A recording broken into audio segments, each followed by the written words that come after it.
अगर मैं आपसे कहूं कि यूपीआई को लेकर के क्यों मच चुका है हाहाकार और क्यों चीन और अमेरिका सिर पकड़ चुके हैं और कह चुके हैं अयो दादा एका कर दियो, वाकई में ही अब भारत यूपीआई को लेकर के इतना आगे बढ़ चुका है कि दुनिया के सारे रिकॉर्ड तोड़ चुका है। उसके बाद अब केवल अमेरिका नहीं बल्कि पूरे डॉलर सिस्टम को इतना खतरा आ चुका है एक यूपीआई के बदौलत। और आपको ये पता होना चाहिए कि यूपीआई अब केवल भारत में नहीं बल्कि आज तक खुद बताता है कि यूपीआई अब भारत के समेत 11 देशों में चलता है। और ये जो 11 देश हैं उन 11 देशों में से एक तो ग्रीस भी है और एक मालदीव भी है। अब ये जो मालदीव है एक समय पर भारत को आंख दिखाया करता था, आज वही मालदीव यूपीआई को इस्तेमाल करने के लिए मजबूर हो चुका है। लेकिन सवाल आपसे है कि मैंने तो आपको 2 देश बता दिए, लेकिन उसी के साथ साथ 11 देश हैं टोटल। आपको भी केवल 2 नाम बताने हैं कि जिन देशों में यूपीआई का इस्तेमाल होता है। यहां तक कि मैं बता दूं कि यूरोप भी अब भारत का यूपीआई इस्तेमाल करने के लिए मजबूर हो चुका है। आपको भी केवल 2 देश कमेंट में बताने, अगर आपने बता दिया तो आपके कमेंट को हार्ट भी दे दिया जाएगा और पिन भी कर दिया जाएगा। देखते हैं कि आपको भारत के यूपीआई के बारे में कितना कुछ मालूम है। लेकिन यार अगर आप देखने की कोशिश करोगे तो 11 देश है जहां पर यूपीआई चलना चालू हो चुका है, जहां पर अभी वर्किंग में है। और कई सारे देश हैं जो कि ये सोच रहे हैं कि यार हम भी यूपीआई लाएं और ट्रांजैक्शन को काफ़ी सरल बनाएं। क्योंकि भारत के अंदर अगर आप सेफली देखोगे तो लगभग 29.87 लाख करोड़ रुपए ट्रांजैक्शन मारे गए हैं। मतलब कई लाख करोड़ रुपए, लगभग 29.87 लाख करोड़ रुपए केवल कुछ समय के अंदर ट्रांजैक्शन मारे गए हैं। मतलब आप खुद समझ सकते हो कि भारत के अंदर केवल यूपीआई का वॉल्यूम नहीं बढ़ रहा बल्कि पैसा भी बढ़ रहा है। मतलब ज्यादा लोग ही केवल इस्तेमाल नहीं कर रहे बल्कि ज्यादा लोगों के साथ साथ ज्यादा पैसा भी ट्रांजैक्शन मार रहे हैं। और अब ये यूपीआई इतना सेफ हो चुका है कि पहले होता था ना कि पिन का डर है कि भैया पिन डाल रहे हैं और कहीं हैक ना हो जाए, कोई देख ना ले हमारा पिन। अब तो यार फिंगरप्रिंट वाला भी आ चुका है और फेस डिटेक्शन वाला भी आ चुका है। तो इसकी वजह से ये यूपीआई बहुत ज़्यादा सेफ हो चुका है। मतलब आपके बिना फिंगरप्रिंट के ट्रांजैक्शन नहीं होगा, आपके बिना फेस लॉक के ट्रांजैक्शन नहीं होगा। अब इससे ज़्यादा आपको सेफ क्या चाहिए। और जब ये सारी चीज़ें यूपीआई के अंदर आ गई तो दुनिया तो यार मूड पकड़ ली, कहीं आई हो दादा ये क्या बना दियो। मैं आपको बताता हूँ क्या बना दियो और इससे क्यों अमेरिका डर चुका है।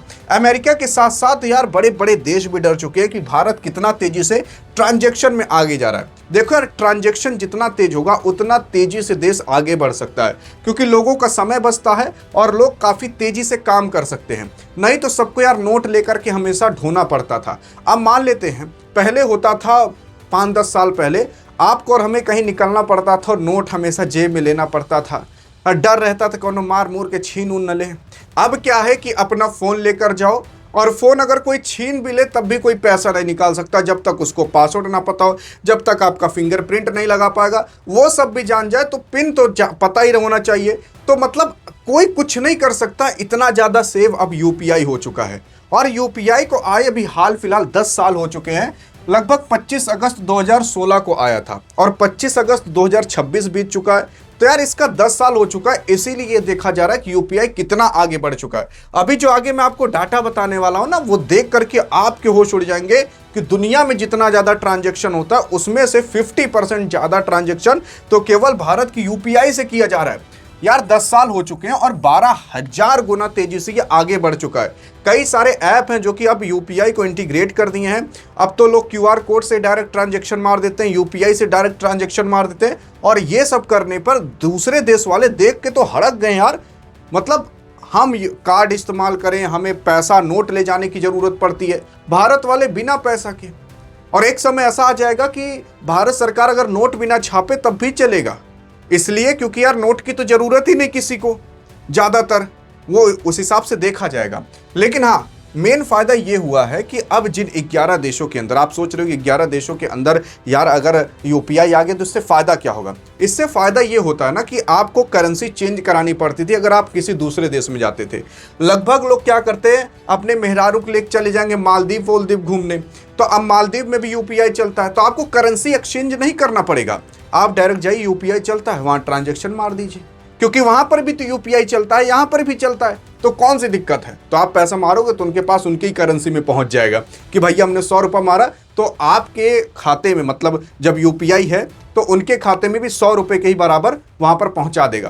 तो इससे आपको करेंसी एक्सचेंज का भी झंझट नहीं रहेगा। और दुनिया यही सोच रही है यार कि इतना फास्ट ट्रांजैक्शन हो जा रहा है, करेंसी एक्सचेंज की भी नौबत नहीं पड़ रही, हम भी अपना लें। और इससे होगा क्या ना कि मान लेते हैं जो अपनी मेहरारू के साथ घूमने उमने गए हैं, उनको दिक्कत नहीं होती और उस देश को भी दिक्कत नहीं होती कि पर्यटक घूमने आ रहे हैं और करेंसी एक्सचेंज करना पड़ रहा है। और दूसरी चीज, मान लेते हैं कि आप कमाने गए हो, कमाने जाओगे, अकेले जाओगे तो इनको मोहतरमा मत देखिए। मान लेते हैं कि आप कमाने गए हो और आपको दूसरे देश से भेजना है पैसा और वहां पर भी यूपीआई चलता है, तो सिंपल सा आप यार यहां पर पैसा भेज सकते हो, आपको कोई दिक्कत भी नहीं होगी। तो मेन चीज ये है कि यूपीआई आने से काफ़ी जो झमेला होता था कि वहाँ से हमें करेंसी एक्सचेंज करानी पड़ेगी, तब भारत भेजना पड़ेगा, तब हमारे परिवार के पास आ पाएगा। यूपीआई होगा, उधर कमा इधर झम दे भेजे, उधर कमा इधर झम दे भेजे, कोई दिक्कत नहीं। और यही यूपीआई अब भारत के अंदर इतना तेजी से आगे बढ़ा कि दुनिया भर के अंदर अगर 100 रुपये का ट्रांजेक्शन होता है ना, तो उसमें से जानते हो कितना रुपए का ट्रांजेक्शन भारत के केवल यूपीआई से होता है? 49%। क्या आप विश्वास करोगे? दुनिया का आधा ट्रांजैक्शन केवल भारत करता है। आप चाइना, अमेरिका, ये यूरोप सब मिला लोगे ना, उतना ट्रांजैक्शन नहीं होता जितना भारत, मतलब आधी दुनिया जितना ट्रांजैक्शन, मतलब पूरी दुनिया जितना ट्रांजैक्शन करती है उतना ट्रांजैक्शन अकेले भारत करता है। और ये मैं नहीं कह रहा यार, मैं आपको इसीलिए प्रूफ भी लगा दिया हूं। आईएमएफ का ये पूरा का पूरा डाटा सामने आया है और जब ये डाटा सामने आया ना तो दुनिया के सारे रिकॉर्ड टूट गए। मतलब आप सोचो, ये चाइना कहता है कि हम कितना टेक्नोलॉजी में आगे हो गए, थाईलैंड कहता है हम, अब थाईलैंड वोलैंड में अगर यूपीआई चलने लगे तो भारत के लोग काफ़ी ज़्यादा थाईलैंड घूमने जाते हैं, तो ट्रांजैक्शन करने में ईजी हो जाएगा। तो बहुत जल्दी ये लोग भी अपना लेंगे। तो मेन चीज़ ये है, तो यहाँ पर जितना ये लोग पूरे देश मिला करके ट्रांजैक्शन मारते हैं ना दुनिया भर के, उतना अकेले केवल यूपीआई से भारत मार देता है। तो इससे काम जो होता है वो बहुत तेज़ी से होने लगता है। उसी के साथ साथ जो एनपीसीआई था उसने यूपीआई को बनाया था 2016 के अंदर 25 अगस्त को। अब 2026 आ चुका है, 25 अगस्त बीत चुका है, यानी कि 10 साल से ज़्यादा हो चुके हैं। 2016 के अंदर इस यूपीआई से केवल 21 बैंक के कनेक्ट थी, 21 बैंक। लेकिन 2026 आते आते 741 बैंक के कनेक्ट हो चुके हैं। क्या पता आप जब तक वीडियो देख रहे हो 742 बैंक हो जाए, 743, लेकिन जब तक ये वीडियो रिकॉर्ड हो रही है 741 बैंक के कनेक्ट हैं। मतलब यार आपको और हमें कितने ही बैंक का नाम पता होगा, HDFC, bank of Baroda, SBI, Punjab national bank, यही 5-10 बैंकों का नाम पता होगा, IDFC बैंक, बस। और कौन सा बैंक? और बैंक नाम भी नहीं आता आपका किस खाते में ना, बताइएगा जरूर कमेंट में। तो यहाँ पर क्या है ना कि यार 741 बैंक के कनेक्ट हैं यूपीआई से। तो मतलब छोटी मोटी जितनी भी बड़ी ओड़ी हैं, सारे के सारे यहाँ पर लगभग बैंक के कनेक्ट हो चुके हैं। इसी वजह से आप किसी भी क्यूआर पे ट्रांजैक्शन मार देते हो, लगभग वो पैसा चला जाता है, क्योंकि लगभग सारी बैंक यहाँ पर कनेक्ट हो चुकी हैं। अब सवाल ये उठता है कि यूपीआई से यार अमेरिका में क्यों हड़कंप मच चुका है? देखो, चाइना में भी उतना हड़कंप नहीं मचा जितना हड़कंप अमेरिका में मचा है। अमेरिका जो चलाता है दुनिया में ट्रांजैक्शन के लिए, उसे कहते हैं स्विफ्ट पेमेंट, स्विफ्ट सिस्टम। जैसे कि मान लेते हैं कि भारत को ऑस्ट्रेलिया को पैसा देना है, तो भारत पैसा कैसे देगा? अब क्या है कि भारत ऑस्ट्रेलिया को अगर पैसा भेजेगा तो डॉलर में देगा, क्योंकि दुनिया में डॉलर में ही ट्रांजैक्शन मारा जाता है। और डॉलर के लिए अमेरिका ने एक तो स्विफ्ट सिस्टम चलाया, मतलब हम यहाँ से पैसा भेजेंगे वो डॉलर में जाकर के बदल जाएगा, क्योंकि बीच में स्विफ्ट सिस्टम लगा रहता है। वो जो स्विफ्ट सिस्टम होता है ना, वो उसमें कन्वर्ट कर देता है कि भैया इंटरनेशनल ट्रांजैक्शन मानना तो स्विफ्ट सिस्टम आपको लगेगा। अब जब आपकी यूट्यूब से पेमेंट आती है तो आपको स्विफ्ट कोड लगाना पड़ता है। ये स्विफ्ट सिस्टम जो होता है, वो स्विफ्ट सिस्टम सभी बैंकों को एक तो स्विफ्ट कोड दिया रहता है कि भैया तुम्हारे ये स्विफ्ट कोड है, अगर तुम्हें इंटरनेशनल ट्रांजैक्शन रिसीव करना है तो ये स्विफ्ट कोड डालोगे तो आराम से इंटरनेशनल ट्रांजैक्शन आ जाएगा। आप यूट्यूब से पैसा कमाइए, आप फेसबुक से पैसा कमाइए, सब जगह स्विफ्ट कोड लगता है, क्योंकि वो सारी चीज़ें, वो सारे जो कंपनी है वो सब के सब अमेरिका की है, इसलिए स्विफ्ट सिस्टम लगता है, स्विफ्ट कोड लगता है। अब दूसरी चीज़ क्या है, अब मान लेते हैं कि यूपीआई आ गया और ऑस्ट्रेलिया में भी यूपीआई चल रहा है, तो भारत सरकार कहेगी क्यूआर भेजो, मार रहे पेमेंट, तो इन लोगों का सिस्टम सरकार का कुछ अलग होगा। तो यहाँ पर ऐसा देखा जा रहा है कि यार जो स्विफ्ट पेमेंट सिस्टम चला जाता था अमेरिका के माध्यम से, उसको क्या यूपीआई रिप्लेस कर सकता है? और अगर यूपीआई रिप्लेस कर दिया तो अमेरिका का वर्चस्व ही खत्म हो जाएगा। और यही देख करके अमेरिका एकदम बौखलाया हुआ है। जिस तरीके से धीरे धीरे सारे देश भारत का यूपीआई अपनाते चले जा रहे हैं। अब देखो, जब रूस से लड़ाई हुई तो रूस के साथ क्या हुआ कि अमेरिका ने रूस का स्विफ्ट सिस्टम ही बंद कर दिया।